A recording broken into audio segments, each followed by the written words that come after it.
le réalisateur américain John Berry aurait fêté son 106e anniversaire aujourd'hui. Exilé dans l'Hexagone, CST à Paris qu'il fait la rencontre d'une célèbre actrice française en 1975. CST le coup de foudre, ils se marient et vivent ensemble jusqu'à sa mort. Elle revient sur leur rencontre digne d'un film hollywoodien. Certaines histoires d'amour sont mémorables et ce n'est pas Myriam Boyer qui dira le contraire. Elle rencontre John Berry en 1975, à Paris lors de la projection d'un film de Denis Berry, le fils du cinéaste. Elle ne s'y attend pas mais CST le coup de foudre. Né en 1917, le réalisateur américain aurait fêté son 106e anniversaire ce mercredi 6 septembre. Pour l'occasion, Myriam Boyer revient sur cette rencontre digne d'un film. CST à nos confrères de Paris Match que la mère de Clovis Cornillac a raconté ce fameux jour d'avril 1975. Dès mon arrivée, je repère John Berry, 57 ans, le père de Denis. Un vrai Américain comme dans nos fantasmes, grand, bel homme, rieur, chaleureux. Il me plaît terriblement, se souvient-elle. Rapidement conquise, elle raconte, nous sommes assis côte à côte, il parle un excellent français avec un irrésistible accent, et je vois bien que, du haut de mes 27 ans, je ne le laisse pas indifférent.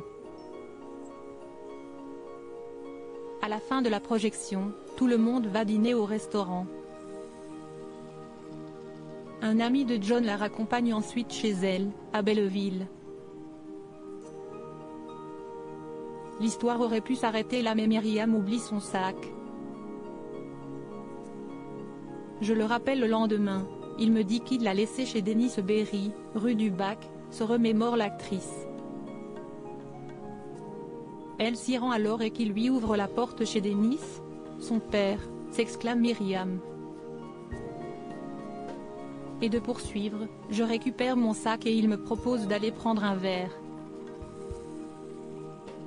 Un taxi nous emmène au Fouquet.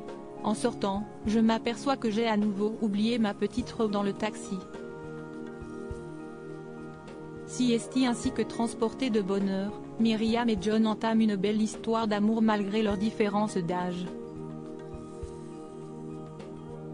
Je ne toucherai plus terre pendant 3 ans, toujours entre 2 avions, pour le rejoindre sur ses innombrables tournages. Lui, CST pareil, sa carrière est aux États-Unis, mais il adore la France, et il me rejoint quand il peut sur mes tournages, confie-t-elle toujours à Paris Match. Elle se souvient de son premier voyage à New York où John Berry lui a sorti le grand jeu. Elle raconte, il vient me chercher à l'aéroport dans une décapotable 50s, celle de son film Claudine, m'emmène avec ses chauffeurs dans les plus grands restaurants où il a son rond de serviette, me présente à ses copains d'enfance de Brooklyn, Tony Curtis, Burt Lancaster, Anthony Quinn. Le rêve pour la comédienne française. Pour moi, d'origine populaire, communiste dans l'âme, CST un sacré grand écart, s'amuse-t-elle. Déjà maman, et au bout de 7 ans d'amour, Myriam décide avec John d'avoir un enfant. Ce sera Arnie, aujourd'hui metteur en scène comme son père.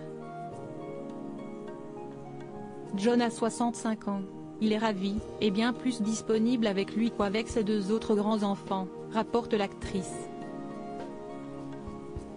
Puis, vers les 82 ans de l'acteur, un cancer lui est diagnostiqué. Mordu de travail, la maladie ne l'empêchera pourtant pas de tourner en 1999, Bosman et Lena. Il mourra le 29 novembre 1999 pendant le montage du film.